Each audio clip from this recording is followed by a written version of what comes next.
부자가 되기 위해서는 단순히 돈을 많이 버는 것보다 중요한 것이 있습니다.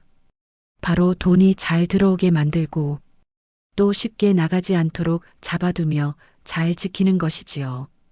풍수에서는 이것을 재물운의 흐름이라고 보는데요. 집안의 물건 하나가 돈길을 열어주기도 하고 막아버리기도 합니다. 예로부터 꿀은 달콤한 기운을 지닌 귀한 식재료였고 그 자체로 부와 복을 상징해 왔습니다. 특히 꿀단지는 돈이 쌓이고 복이 모이는 그릇으로 여겨졌는데요. 그래서 금전운을 위해서는 집안 아무데나 던져두지 않았고 집안에서도 가장 귀하고 복이 깃드는 자리에만 조심스럽게 놓았지요. 꿀단지를 어디에 놓느냐에 따라 그 집의 재물 기운이 바뀔 수 있었기 때문입니다. 꿀통 안의 꿀은 생각보다 강력한 재물 기운을 가진 물건인데요. 꿀의 모양과 특징 모두 전부 풍수에서 말하는 돈 붙는 기운과 연결되어 있기 때문이지요. 물론 요즘은 집에 따로 꿀단지를 놓는 경우가 많진 않지만 그렇다고 꿀과 꿀병이 집안에 아예 없지 않지요. 마찬가지로 꿀과 꿀단지를 상징하는 소품들도 있는데요. 우리가 이런 물건을 어디에 두느냐에 따라 그 공간의 흐름은 충분히 달라질 수 있습니다. 실제로 꿀이든 꿀단지든 또는 비슷한 의미를 담은 소품이든 잘만 놓으면 돈복이 들어오고 반대로 잘못된 자리에 두면 그 복이 나가버릴 수도 있지요. 그러니 오늘 전해드릴 이야기는 단순히 물건 하나 놓는 얘기가 아닌 내 삶에 돈이 들어오고 머무는 흐름을 만드는 방법에 대한 이야기라고 보시면 됩니다. 오늘은 꿀과 꿀단지가 왜 재물운에 영향을 미치는지, 어떤 자리에 놓아야 돈이 모이고, 어떤 위치에 두는 것은 절대 피해야 돈복이 나가지 않는지 하나하나 전해드리겠습니다. 여러분 집안의 작은 꿀통이 재물복을 붙잡을 수도 있고, 돈복이 전부 사라질 수 있으니 끝까지 잘 들어주셨으면 좋겠습니다. 듣기 전 구독과 좋아요, 알림 설정은 큰 힘이 됩니다. 예전에는 집안에 항아리 하나쯤은 꼭 있었는데요. 장독대에 놓는 장항아리 말고도 작은 단지 같은 그릇들도 많았습니다. 그 중에서도 꿀을 담은 단지는 꽤 특별하게 여겨졌지요. 꿀 자체가 귀한 음식이었던 것도 있지만 꿀을 담는 단지에는 그 이상의 의미가 있었어요. 예로부터 꿀단지는 단순히 꿀을 보관하는 그릇이 아니라 복을 담는 그릇이라고 여겼습니다. 집안 어디에 두느냐에 따라 집안 기운이 달라진다고 했기에 아무데나 막 두지 않았지요. 보통은 집안에서 가장 밝고 따뜻한 자리에 조심스럽게 두었습니다. 특히 동남 방향이나 재물의 흐름이 들어오는 곳에 꿀단지를 두면 돈복이 몰려든다고 하였습니다. 꿀 역시 재물운을 상징하는데요. 꿀의 끈적한 특징, 그 끈적함이 바로 돈을 붙잡는 성질로 해석됩니다. 그리고 단지란 것은 원래 무언가를 담고 저장하는 그릇이지요. 즉 돈을 담아두고 흘러가지 않게 하는 역할을 의미합니다.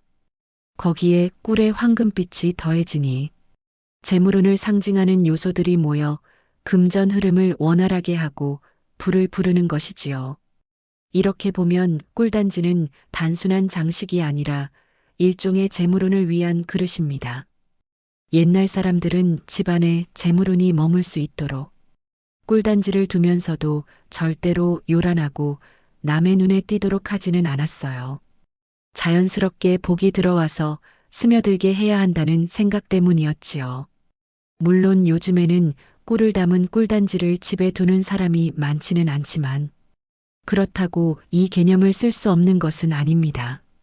현대적인 해석과 방식으로 충분히 응용이 가능하지요.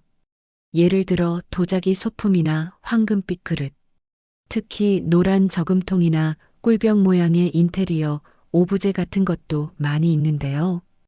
이런 것들이 꿀단지, 풍수의 개념을 이어받을 수 있지요. 중요한 것은 이렇게 꿀을 담은 것, 재물운을 담은 것을 어디에 어떤 기운으로 두느냐입니다. 그 마음이 공간의 흐름을 바꾸고 결국 내 삶의 흐름까지 달라지게 만들 수 있지요. 그렇다면 꿀이나 꿀단지는 집안 어디에 놓아야만 재물운을 부를 수 있을까요? 본격적으로 어디에 두면 돈복이 들어오는지 함께 알아볼게요. 먼저 풍수에서 재물운은 기운이 머무는 자리에 따라 달라집니다. 기운이 잘 모이고 고이는 자리에는 돈도 모이게 되지요. 반대로 기가 흘러가고 빠지는 자리는 아무리 좋은 물건을 둬도 효과가 없거나 오히려 금전운을 빼앗길 수 있어요. 그리고 꿀을 둘 때 하나 기억하셔야 할 게 있습니다. 음식이기 때문에 관리가 어렵거나 벌레 걱정이 되신다면 실제 꿀 대신 상징만 담은 오브제를 써도 무방하다는 것이지요. 예를 들면 꿀단지 형태를 가진 그릇이나 노란 계열의 유리병 같은 것도 꿀단지와 비슷한 효과를 낼 수 있습니다. 물론 가장 좋은 것은 꿀병이나 꿀통과 같이 꿀이 담긴 것이 가장 좋지만 실제 물건이 아니라도 그 의미와 이미지가 비슷하게 잘 담기면 기운은 전달됩니다.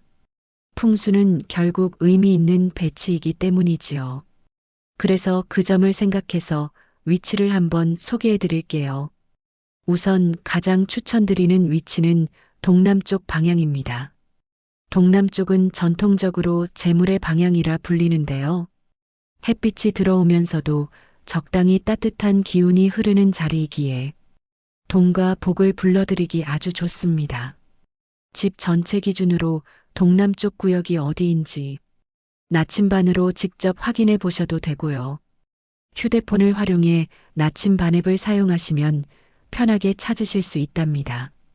이 방향에 꿀이나 꿀단지를 올려두면 기운이 안으로 모이는 구조가 만들어지는데요.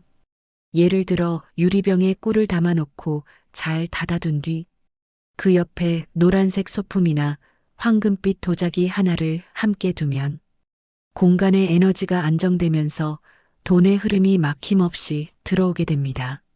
앞서 말씀드린 것처럼 실제 꿀단지가 아니더라도 꿀을 상징하는 소품이라면 충분합니다. 중요한 것은 그 자리에 달콤한 기운과 재물의 상징을 담는 것이지요. 그리고 많은 분들이 궁금해하시는 공간이 주방입니다. 주방은 풍수에서 재물의 창고로 불릴 만큼 재물운과 아주 깊은 관련이 있습니다. 하지만 동시에 물과 불이 함께 있는 공간이기 때문에 기운이 충돌하기 쉬운 곳이기도 하지요. 그래서 꿀을 주방에 두고 싶다면 위치를 신중히 고르셔야 하는데요. 기운이 퍼져나갈 수 있는 위쪽 선반이나 수납장 같은 곳이 가장 좋습니다. 특히 꿀단지를 여기에 두는 것은 좋은 운이 집안 전체로 퍼져나가게 만들기 때문에 재물운을 더욱 상승시켜 줄 수 있거든요. 또 공간이 있다면 토스트기 옆이나 밥솥 위쪽 선반 공간에 작은 꿀병을 올려두고 노란색 계열의 소품이나 도자기와 함께 배치하여도 좋습니다. 이렇게 하면 주방 안에서도 재물 기운이 잘 흐를 수 있지요.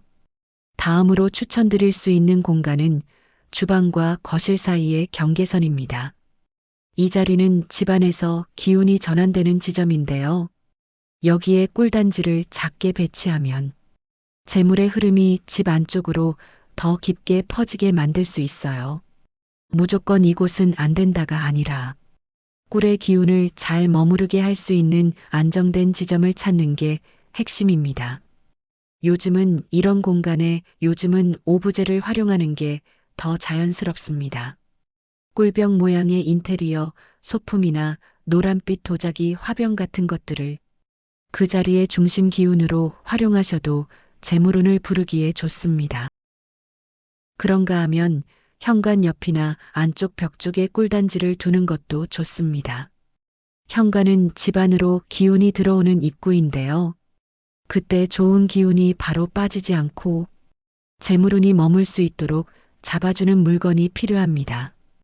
꿀단지를 현관 입구 옆 벽면 선반이나 콘솔 위에 두면 돈이 들어올 때 그 기운이 안쪽으로 머물게 됩니다. 다만 현관은 진짜 꿀이 담긴 것들을 놓기 어려우실 수 있는데요.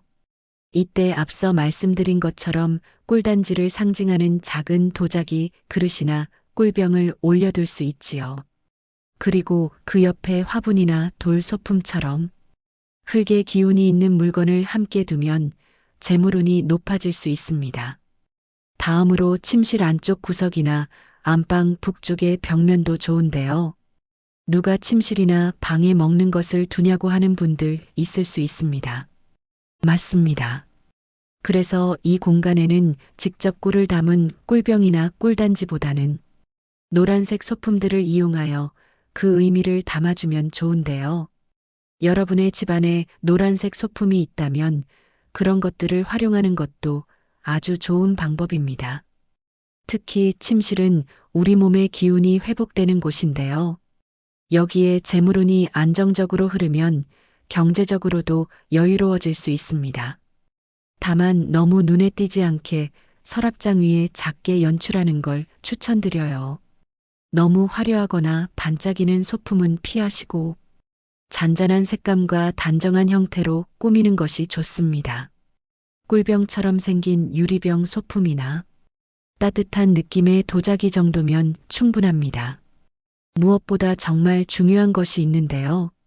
바로 꿀을 두기 전에 그 자리를 먼저 정리하고 깨끗이 닦아주는 것입니다. 정말 사소한 것 같지만 이런 디테일한 부분들이 중요하지요. 재물운이 모여 불을 부르기 위해서는 막힌 기운이 없어야 하기 때문이지요. 먼지나 잡동사니가 있으면 아무리 좋은 꿀단지를 둬도 효과가 줄어들 수 있어요. 그러니 꿀이나 꿀을 상징하는 단지를 두기 전에는 놓을 자리를 먼저 정돈하고 빈자리로 만들어준 다음 놓아주세요. 그 순간부터 공간의 에너지가 달라질 것입니다. 그런데 아무리 좋은 기운을 가진 물건이라도 놓는 자리가 잘못되면 오히려 돈이 새어나갈 수 있습니다. 풍수에서는 좋은 물건보다 좋은 위치가 더 중요하다고도 하지요.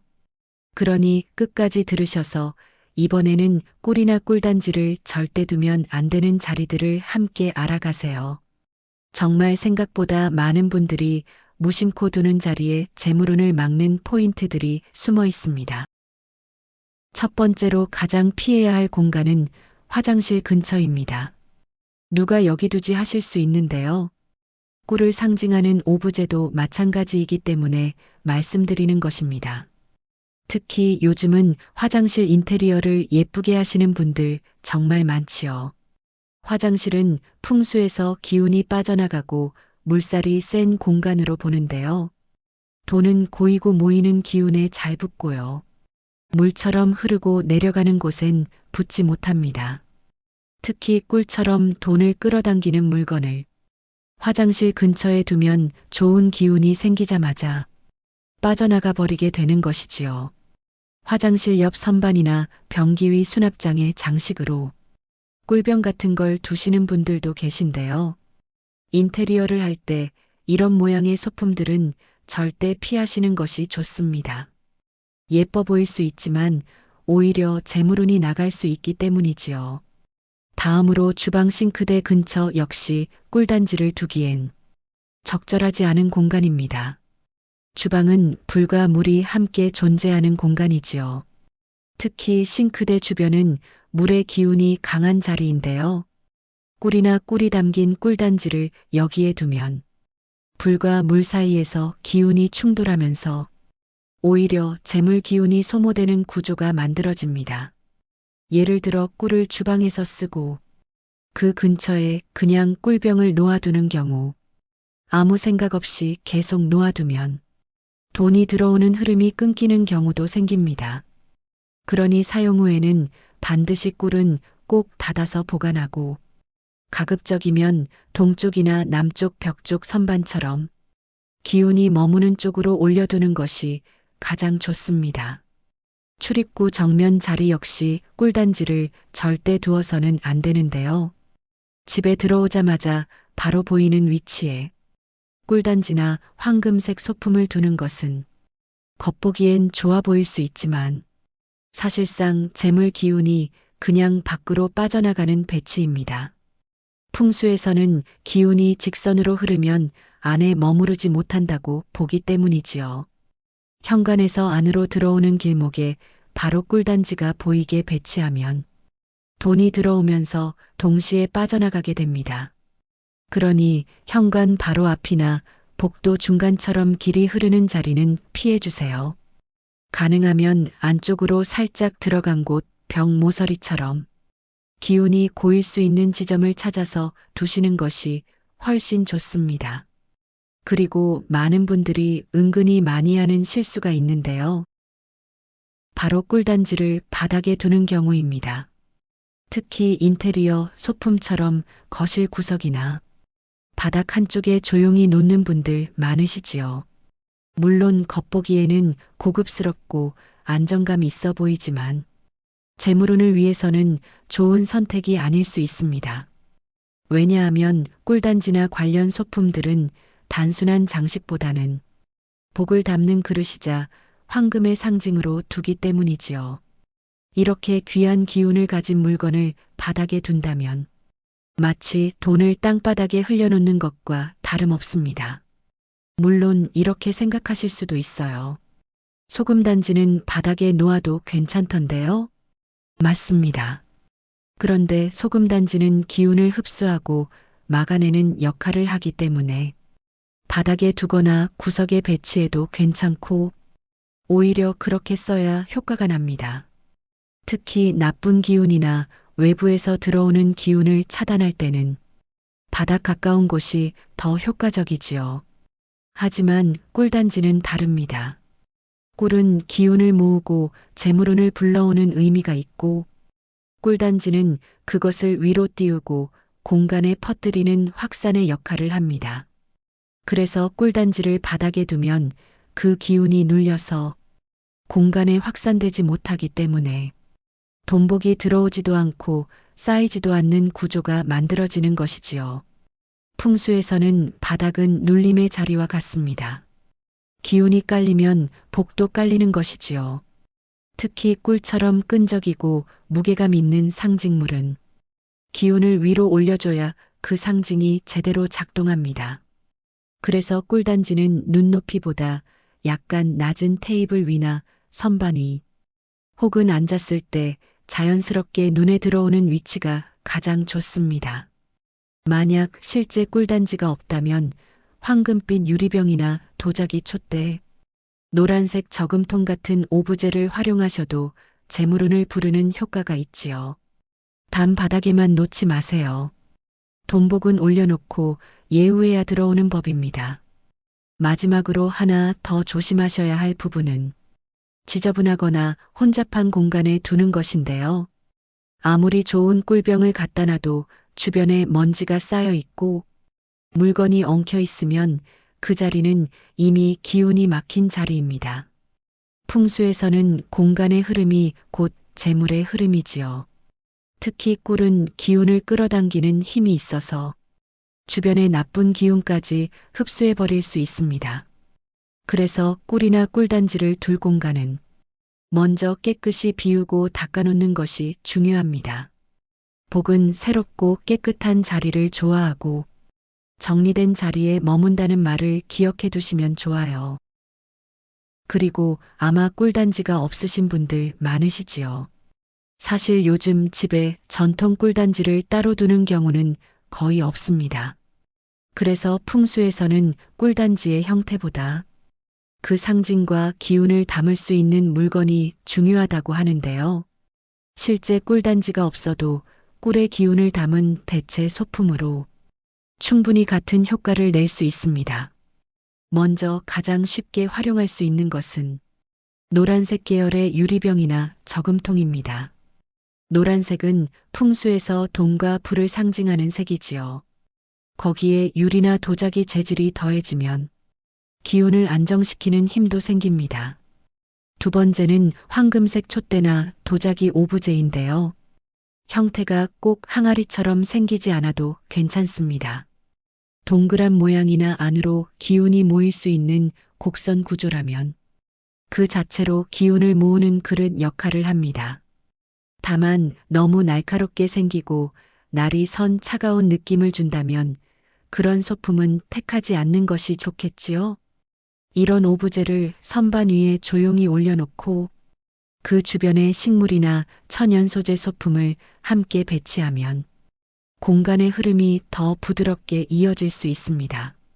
진짜 꿀이 담긴 그릇이나 꿀단지가 없어도 괜찮습니다. 꿀이 가진 기운을 이해하고 나에게 맞는 방식으로 공간에 담아내는 것이 훨씬 더 중요하지요. 내가 만든 작고 따뜻한 자리에 복은 스며들기 시작합니다. 복이 들어오는 자리에 꿀의 기운을 담아두면 그 자리는 단순한 공간이 아니라 돈이 머무는 지점으로 바뀌게 됩니다. 재물운이란 것은 어느 날 갑자기 생기는 것이 아닌데요. 집안에 돈이 들 수 있는 흐름이 있는지부터 확인하는 것이 필수입니다. 그러니 오늘 들으신 내용을 단 한 가지라도 실천해 보세요. 지금 당장 꿀단지를 살 필요도 없습니다. 집안 어딘가에 노란 유리병 하나, 아니면 따뜻한 느낌의 도자기 하나만 있어도 쉽게 시작하실 수 있습니다. 혹시 오늘 내용이 조금이라도 와닿으셨다면 금전운을 위해서 집안을 둘러보시고 내 돈이 머물 수 있는 자리를 내가 만들어줘야겠다는 생각을 한 번쯤 해보시면 좋겠습니다. 그 작은 실천이 여러분 집안의 재물운 흐름을 바꾸는 선택이 될 수 있답니다. 항상 여러분의 풍요로운 인생을 응원합니다. 지금까지 인생길잡이였습니다. 구독과 좋아요, 알림 설정은 언제나 큰 힘이 됩니다. 감사합니다. 오늘도 행복하세요.